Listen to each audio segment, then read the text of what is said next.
almost a year na nakakulong si Ricardo Cepeda na wala naman talagang kasalanan to begin with. Pero na he's out on bail, di ba? Yun ang daming natatanong, ba't daw ngayon lang pinapayagan na mag-bail? Correct, oo nga. I saw the fashion show with my 2 eyes because I attended.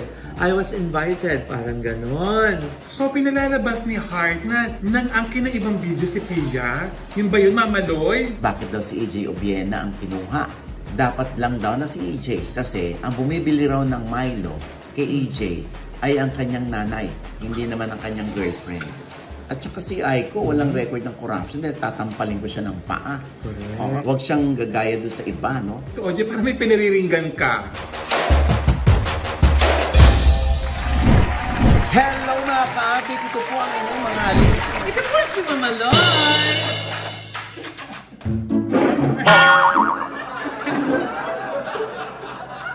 Magpakilala ka na. Ako po si Joseph Poco.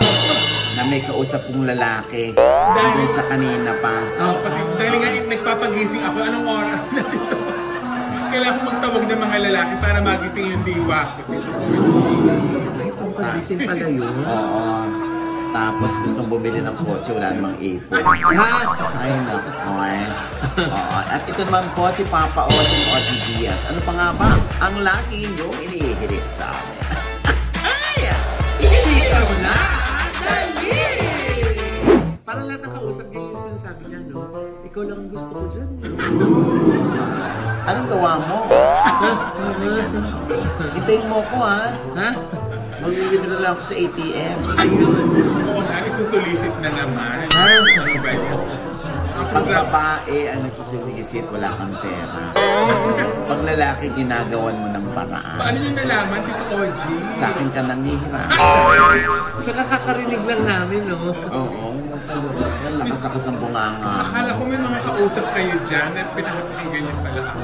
Diyos ko lang, nahiya ka. O sige, ano yung first item? Si Joseph po magbabalita. Yes. Di ba, Tito OG, parang ano yung nabalita natin, may nakalaya. Alin? May nakalaya na, Tito OG. Sino? Si Ricardo Cepeda. Ano Alaya ba? na ba? Fake news yun. Ay, fake news. Fake news. Hindi ko na ulit na, ano eh, na nabasa eh. Gaga, nakalaya na nga. Nuhuli ka lang namin. Marami tayo, may awards pa, Oo may nga, heart. umpisahan muna natin ito, no? Oo nga. Siyempre, ang aking pagbati kay Ricardo Cepeda, no? Na siya'y nakalaya na at nakakatuwa rin na nag-TikTok pa sila or nag-post pa si Marina Benipayo, ang partner ni Ricardo Cepeda, no? Na parang talagang ano sila, talagang overwhelming ang kanilang nararamdaman, ano? Dahil nga, ayan na nga, Diyos ko, almost a year na nakakulong si Ricardo Cepeda na wala naman talagang kasalanan to begin with. Pero na he's out on bail, di ba? Yun ang daming natatanong, ba't daw ngayon lang pinapayagan na mag-bail? Correct, oo nga, no? Ba't ngayon lang napayagan? Pero at least naman nakalaya na. Sinabi nga sa atin ng beauty queen na si Miss Marina Benipayo. Sinabi? Wala naman eh. Oo, hindi kasi, itong habang binabalita natin, nasa Tugigaraw si Ricardo Cepeda kasi nga ang dami pang dapat daw asikasuhin doon. At next week, andito na si Ricardo sa Manila. At magkakaroon siya ng press con. Oh. Yes, oo. Sabi nga niya ay medyo almost 1 year na nga itong si Richard sa kulungan. Quite a long time, kaya need din niya sana huminga ng fresh air muna. Tinanong ko nga si Marina kung buti hindi siya nagka-anxiety or depression. Of course, mahirap talaga, especially that this is something that is never expected. But Richard is a strong-willed man and iba talaga ang support from loved ones.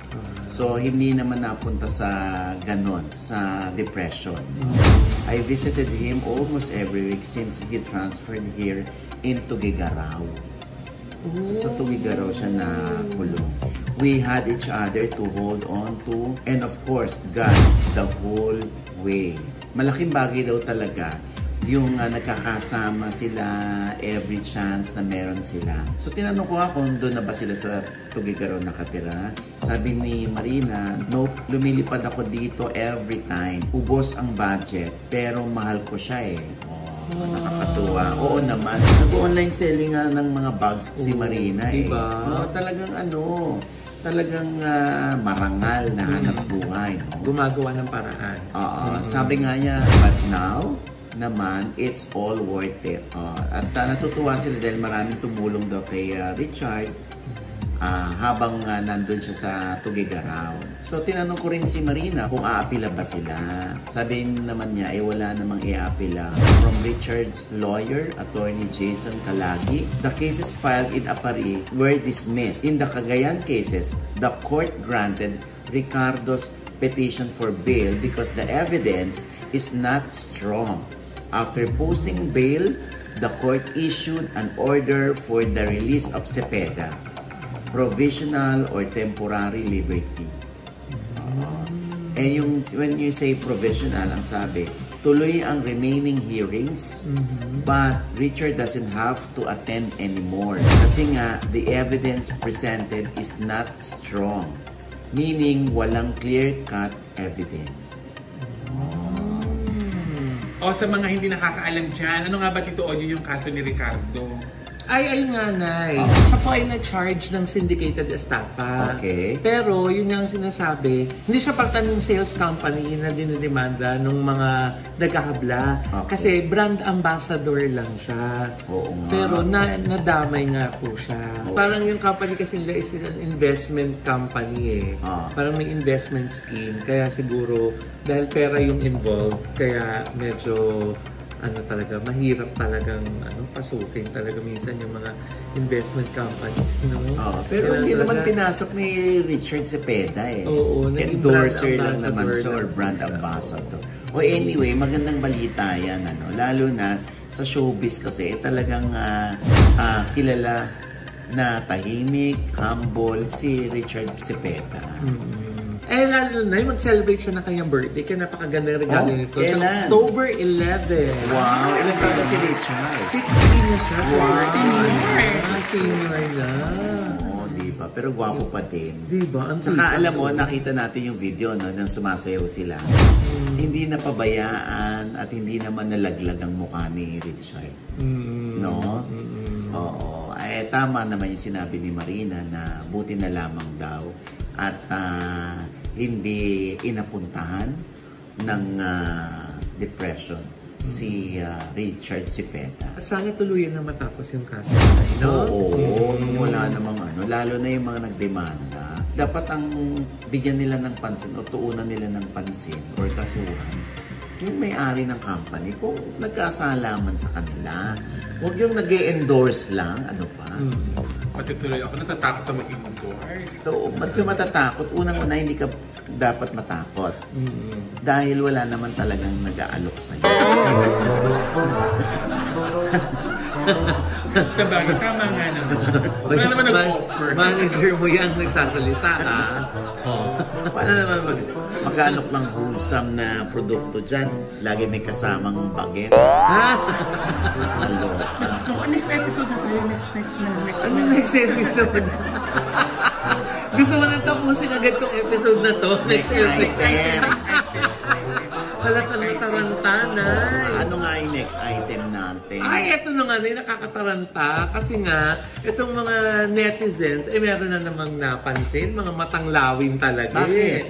Kasi itong si Miss Art Evangelista, di ba nasa Milan, for the Milan Fashion Week.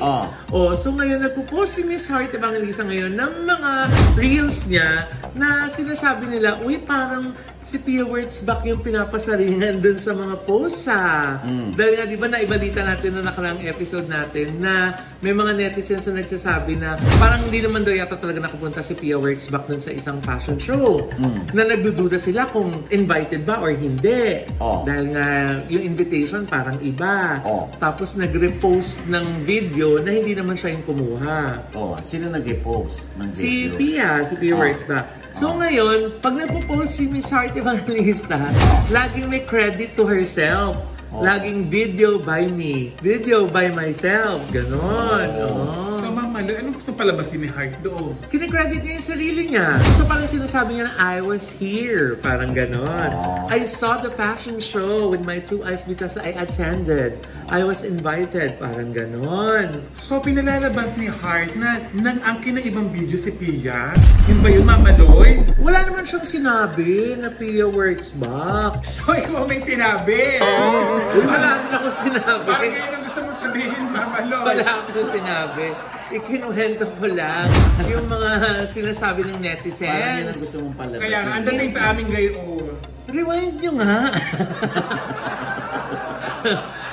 Yung mga sinasabi ng netizens na. Ay, naku. Pero nakakaaliw kasi, di ba? Sinasabi tuloy din ng iba na parang dati wala namang ganyang credit to herself si Heart Evangelista. Ba't ngayon meron na? Oo nga. Diyos ko. Parang nagpaparinigan yan. Ako feeling ko talaga nagsimula lang naman yan sa glam team. Ha? Oo. Yung glam team ni Heart napunta kay Pia Words Back. Ayun. Parang wala namang narinig kay Pia Words Back kung bakit nasa iyo yung glam team ni Heart. Parang ganon, di ba?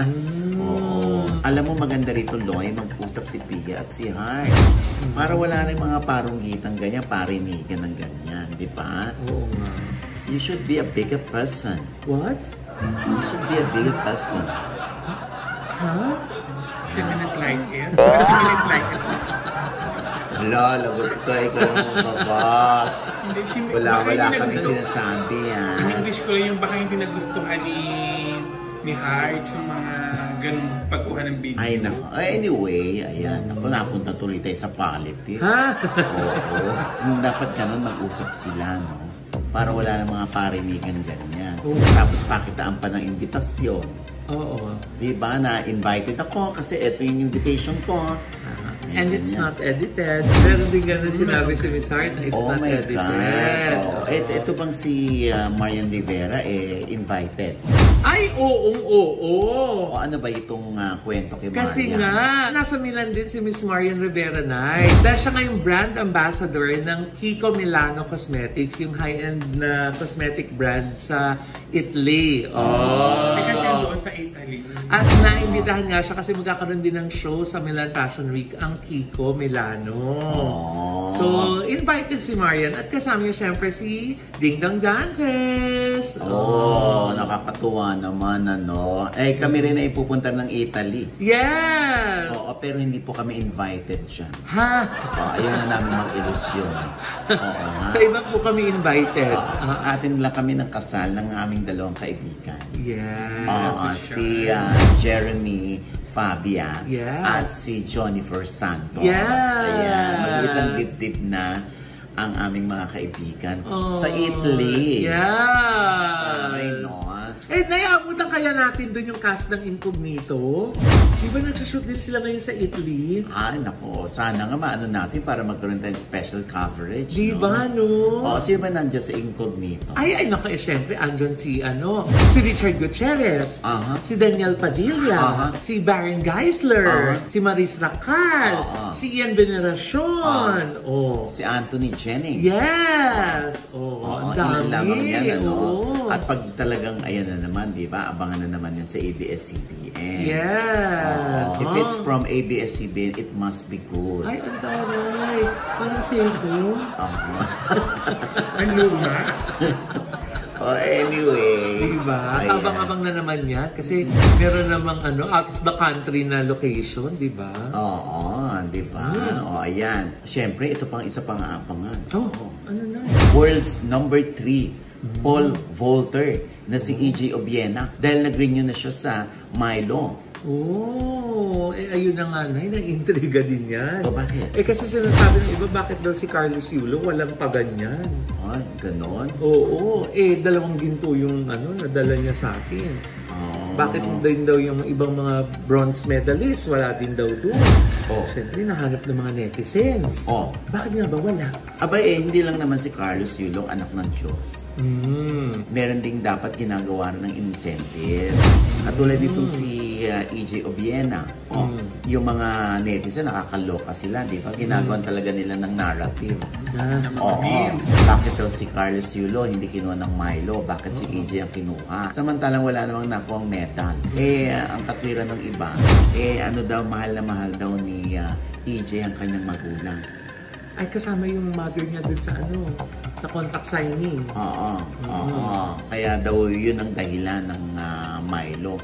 Alam mo ng mga netizen, sila yung gumagawa ng ganyan. Dapat lang daw na si EJ. Kasi ang bumibili raw ng Milo kay EJ ay ang kanyang nanay. Hindi naman ang kanyang girlfriend. Di ba? Alam niyo naman mga Pilipino talaga. Kaya nga Tito OJ, may mga memes pa nga. Kung si Carlos Yulo daw ang kinuha, baka daw tumigas ang ulo ng mga bata. Uy, grabe naman. Grabe naman yun. Kaya nga, alam mo mga Pilipino kasi gagaling gumawa ng mga memes. Oo, ito nga nakakaloka, di ba? Nag-online selling nga ng mga damit si Angelica Yulo, yung nanay. Oo, tapos nakakaloka, mga joy minor lang pala.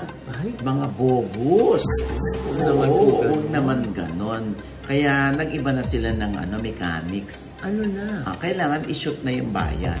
Oo. Para pag hindi pa, bebenta ulit online. Second minor, third minor. Oo.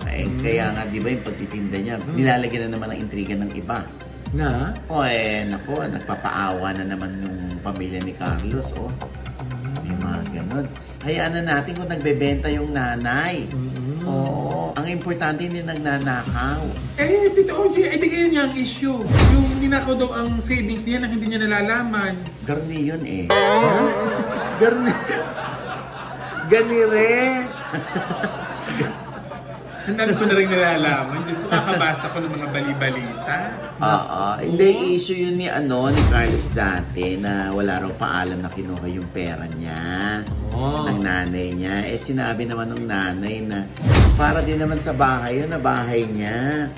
At saka, kung magkano lang naman daw yung nakurot. Portion lang. Oo. Parang laway mo yan. Ito naman, portion lang din. Portion lang naman ang laki. Anyway, going back. Ayun na nga, Nay, going back to Milo. Wala pang nilalabas na statement ng Milo, pati na rin si Carlos Yulo. Pero base naman dun sa balita, Nay, kung ito yung contract renewal, baka naman due na for signing ulit si EJ. Baka naman si Carlos hindi pa, kaya wala siyang contract renewal ceremony. Anyway, ayan, syempre napapagod na rin tayo sa kabi-kabilang mga intrigahan kay Carlos Yulo, sa nanay niya, sa tatay niya. Minsan parang ikaw na rin gustong sumuko, na nakahayaan na natin, magkakaayos din yan. Kasi kung kakampihan natin yung isa, or yung isa kakampihan mo, pagdating ng araw, sila pa rin magkakasama, ikaw pa rin mo iiwan. Di ba? Kaya hangarin na lang natin na magkabati, magkaayos ang pamilyang yan. Katulad merong puring-puri si Aiko dahil isang mabuting anak daw siya sa kanyang nanay at tatay hanggang ngayon. Yes. Yung interview kay Mamaloy, ikaw puring-puri ka doon sa mga comment section. Salamat po. Sa vlog ni Aiko Melendez. Salamat po. At talaga naman pong napakahusay ni Miss Aiko mag-interview. Puring-puri din si Miss Aiko. Ano yung nalaman mo nga doon, Josa, sa interview? Huy! Huy! Ano ka na pala? Single ka na pala. Huy! Panoorin niyo po yung interview namin ni Miss Aiko. Kasi talagang napag-usapan din namin nga din na yung pagiging anak sa mga magulang. Diba? Isa sa topic namin doon ni Miss Aiko. Kasi nga kahit si Miss Aiko, sabi nga niya, all her life, breadwinner siya. Pero she never complained. Correct. Diba? She never complained. Dahil bukal sa loob niya at gustong-gusto niya yung pagiging breadwinner niya. Ever since naman, ganyan ng klase na pagpapalaki ni Mami Elsie kay Aiko. Yes. Pati yung pagpapaaral sa mga kapatid, inako na rin ni Aiko. Kaya naman, alam mo, pakaswerte ng District 5 ng Quezon City. Dahil naging konsehal nila si Aiko. Yes. Meron nga nagtutulak, tumakbo siyang congressman Ay, oo, pwede, Nay. Naman, Diyos ko, Diba? Pag-isipan mo buti ang Aiko. Oo, ha? Tingnan natin. Kasi napakasipag ni Aiko. Oo, talagang siya yung konsehal lamang ito. Hindi man natin nilalanglang ang konsehal. Pero mas madalas yata siyang bumaba kesa dun sa iba. At saka napaka-humble Tito Ogie. Like ko nang nakikita, napunta sa mga lamay, nagbibigay ng mga tulong. Correct. Katsikihan niya yung mga tao. Kung paano yung pagmamahal niya na sa pamilya niya, ganun din yung pagmamahal niya sa mga kadistrito niya. Yung nakikitang-kita natin na very evident dun sa mga projects na ginagawa niya, dun sa mga tulong na naibibigay niya, di ba? Sa kanyang munting kapasidad, di ba? Ito nga, meron nga isang taga District 5 ang nagsabi sa akin na sa District 5, si Konsehala Aiko lang ang merong guarantee letter na tumutulong sa mga taga-distrito sa kanilang medical health needs, laboratories, hospital bills, and all medical needs. At kung kilala ko si Aiko, no, yung mga ayudang pinamimigay doon, talagang hinihingi din niya yan sa mga congressmen, sa mga senador, para maihatid sa District 5. At saksi tayo dyan, Nay. Pag nandun tayo sa opisina niya, nakikita natin talaga yung distribution ng mga guarantee letter. Ang laking bagay niya para sa mga kapamilya ng nauospital, di ba? At saka during pandemic ito, nakita ko na siya sa Facebook, talagang tumutulong siya. Correct, Diyos ko, yung iba talaga nagpapainit lang ng puwit sa upuan, no? True! The Who! The Who! Naku, Diyos ko. Kilala nila yan. Kung hindi talaga kayo tatrabaho, kayo yon. Umaray na kayo. Kung hindi naman kayo doon, ba't kayo aaray? At saka Tito Ogie, imagine isang Aiko Melendez na busy pero hindi nawala ng time tumulong at gawin ang kanyang responsibility. Nung nagkakwentuhan nga kami behind the camera, na sabi ko sa kanya, nakakabilib ka kung sino. Biro mo, busy ka dun sa sa teleserye, pero meron ka pa rin oras para tugunan yung mga pangangailangan ng distrito mo. Kasi naalagaan mo pa yung mga anak mo at saka yung mga magulang mo. Diba? Sabi ko, grabe, saludo talaga. Ang galing-galing ni Miss Aiko. At saka si Aiko, walang record ng corruption dahil tatampalin ko siya ng paa. Correct. Pag nagkaroon siya ng record ng corruption. Huwag siyang gagaya doon sa iba, no? Tito Ogie, parang may pinariringgan ka. Ay wala, siyempre, again, pag corrupt ka, aaray ka. Pag hindi ka corrupt, huwag kang umanay. Diba? Ganun lang naman yun. Ayoko nang mag-ano. Basta, swerte ng District 5, Quezon City. Kay Konsehala Aiko Melendez. Yes. Kaya kung pinupush si Aiko tumakbong mas mataas sa posisyon, ako Diyos ko. Pag-iisipan pa ni Aiko yan. Ay nako. And with that, mga kaibigan, ito po ang inyong mga lingkod. Ito po si Mama Loy. Mga nanonood sa amin na hindi ka namin subscriber, please subscribe now na. Click nyo na po yung subscribe button na nandiyan sa ibaba. At kung naibigay po yung aming episode, meron kayong komento sa lahat ng aming chika, comment below, click the like button. Huwag kalimutan i-click ang notification bell. Click niya kayo mo lang naman na notify. Meron kaming latest update at syempre pang kanya-kanya namin channel. Yes, sana manood at mag-subscribe po kayo sa channel ko. That's Mamaloy. M-A-M-A-L-O-I. Meron po tayong bagong vlog dyan. At para naman po dun sa mga nais naman po i-transform ang kanilang mga living spaces, ang mga condo nila o yung mga bahay nila. Naku, ang La Vida Creatives po ni Mamaloy at ng aking mga angel pa ay nandyan para po maging katuwang niyo sa pagsasakatuparan ng inyong dream homes. Yan. Visit niyo lang po yung aming website at mga social media accounts. Thank you so much to Envy Skin. Ang galing na segue ko, no? To Envy Skin Beauty and Wellness Center for our skin, face, body, and wellness. Doon po sila sa Mother Ignacia, tapat lang po na ABS-CBN sa Grandia Place. Kita nyo naman, taray, di ba? Nag-envyan kanina. Ano ginawa sa'yo kanina, Nay? Nag-grip ka. Nag-grip ka. At saka nalilesen yung oiliness ng face. Yes. True. Yung mga anak ko nagpapadayot. Yes. Ng kilikili. At saka yung charcoal laser para whitening, di ba? Ako madami. Kanina nga galing ako doon, punong-puno lahat yung lahat ng mga kama, puno. Yes. Hindi tuloy ako nakatulog. Okay. Wala, puno yung kama. Nagpapahay po nga ako siya. Hay po ako. Ha? Yung fairness kay Mama Lo talaga effective yung MV. Ang ganda ni Mama Lo. Thank you po. Kaso single. Kaya na ready na tumingaw. Namumurot ka na naman. Oh, wala! Sabi ko gano'n ready tumingaw. Ready tumingaw. Grace is always para sa gorgeous ng ngiti. Oh, tingnan nyo naman, nagniningning ang mga ngiti naming tatlo, di ba? Mga JC Solis babies po kami. Ang Gorgeous Smile Dental Clinic. Diyan naman po yan sa E. Rodriguez sa tapat po ng Christ the King Church. Yeah. Ayan po yung kanilang IG at Facebook. Ayan. At syempre pa, Josa, ikaw naman. Galing ka kanina sa JC Solis, kaya parang ang ganda ng iyong ngiti. Yeah. Ayan. At ako naman, nagpapasalamat din sa Ideal Vision. Ay, meron din ako dyan. Ideal Vision. May promo sila, ha? May promo sila dyan, ha? Palagi silang may promo. Diba? Oo. Parang mukhang matalino si Josa, no? Yes, syempre Ideal Vision niya. Mukha ba, Nay? Kulang na lang yung nag-ano siya, gaganchilyo. Parang wala na akong ginawang maganda. Wala naman talaga. Hoy, pero maganda yung buhok ko. Tito Oji, sabay tayo. Nagpagpapit kanina. Sa Headway Vera Salon. Langak.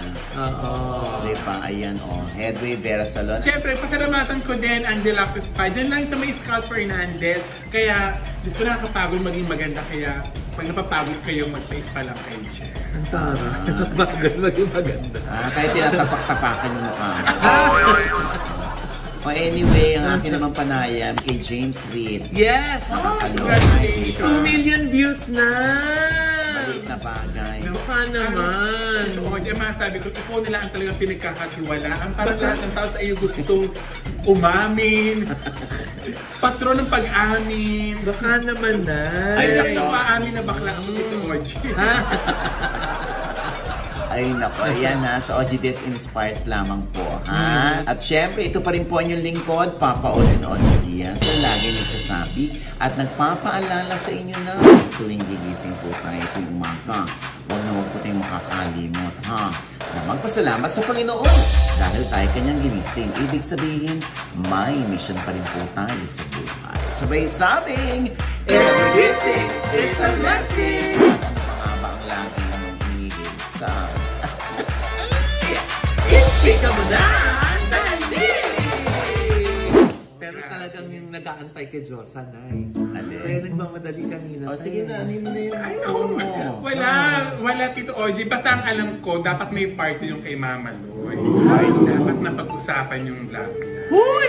Ano ba? Wala nga. Paano pag-uusapan? Sino yung kausap mo kanina? Oo, yung love life mo, pag-usapan natin. Sinong lalaki yung kausap mo? Kaya nga, sino doon? Yung coach? Yung player? Nakakaloka yung kausap niya, hindi pa tuli. Ito ka?